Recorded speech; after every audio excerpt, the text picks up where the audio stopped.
بسم اللہ الرحمن الرحیم۔ حضرت عبداللہ بن عمر رضی اللہ عنہما سے روایت ہے کہ رسول اللہ صلی اللہ علیہ وسلم نے ارشاد فرمایا، قیامت سے پہلے دجال نکلے گا اور وہ 40 تک ٹھہرے گا۔ اس حدیث کو روایت کرنے والے صحابی حضرت عبداللہ بن عمر رضی اللہ عنہما فرماتے ہیں کہ میں نہیں جانتا کہ رسول اللہ صلی اللہ علیہ وسلم کا مطلب 40 سے 40 دن تھے یا 40 مہینے یا 40 سال۔ آگے حدیث بیان کرتے ہیں کہ پھر اللہ تعالی حضرت عیسیٰ بن مریم علیہ السلام کو دنیا میں بھیجیں گے، گویا کہ وہ عروہ بن مسعود ہیں، یعنی ان کی شکل و صورت حضرت عروہ بن مسعود رضی اللہ عنہ سے ملتی جلتی ہوگی۔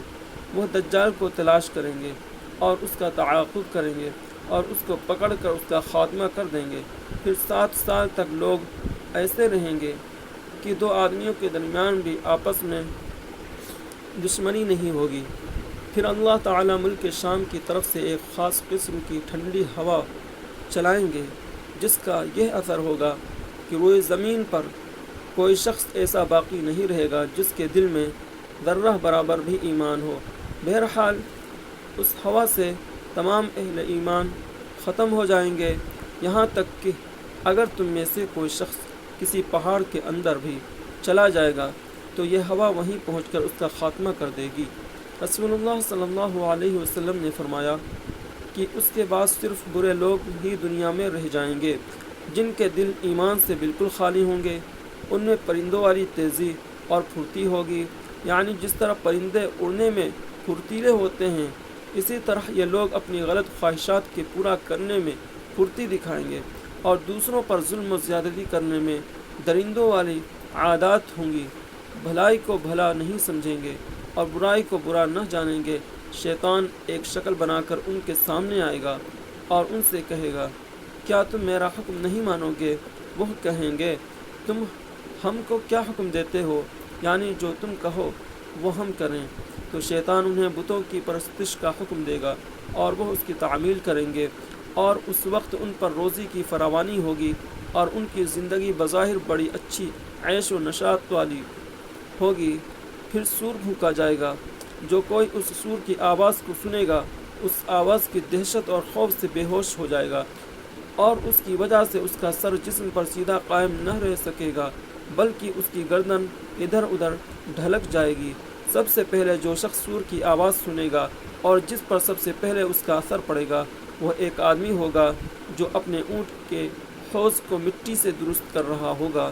وہ بے ہوش اور بے جان ہو کر گر جائے گا، یعنی مر جائے گا، اور دوسرے سب لوگ بھی اسی طرح بے جان ہو کر گر جائیں گے۔ پھر اللہ تعالیٰ ہلکی سی بارش برسائیں گے، ایسی جیسے کہ شبنم۔ اس کے اثر سے انسانوں کے جسموں میں جان پڑ جائے گی۔ پھر دوسری مرتبہ سور پھونکا جائے گا تو ایک دم سب کے سب کھڑے ہو جائیں گے اور چاروں طرف دیکھنے لگیں گے۔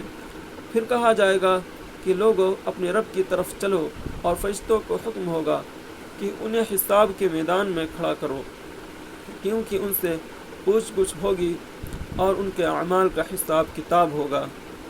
پھر حکم ہوگا کہ ان میں سے دوزخیوں کے گروہ کو نکالو۔ عرض کیا جائے گا کہ کتنے میں سے کتنے؟ حکم ہوگا کہ ہر 1000 میں سے 999۔ رسول اللہ صلی اللہ علیہ وسلم ارشاد فرماتے ہیں کہ یہ وہ دن ہوگا جو بچوں کو بوڑھا کر دے گا، یعنی اس روز کی سختی اور لمبائی کا تقاضا یہی ہوگا کہ وہ بچوں کو بوڑھا کر دے، اگرچہ حقیقت میں بچے بوڑھے نہ ہوں۔ اور یہی وہ دن ہوگا جس میں پنڈلی کھولی جائے گی، یعنی جس دن اللہ تعالیٰ خاص قسم کا ظہور فرمائیں گے۔ اور ایک روایت میں اس طرح ہے کہ جب صحابہ کرام رضی اللہ عنہم نے سنا کہ 1000 میں سے 999 جہنم میں جائیں گے، تو اس بات سے وہ اتنے پریشان ہوئے کہ چہروں کے رنگ بدل گئے۔ اس پر آپ صلی اللہ علیہ وسلم نے ارشاد فرمایا، بات یہ ہے کہ 999 جو جہنم میں جائیں گے وہ یاجوج ماجوج اور ان کی طرح کفار و مشرکین میں سے ہوں گے، اور 1000 میں سے ایک جو جنت میں جائے گا وہ تم میں سے اور تمہارا طریقہ اختیار کرنے والوں میں سے ہوگا۔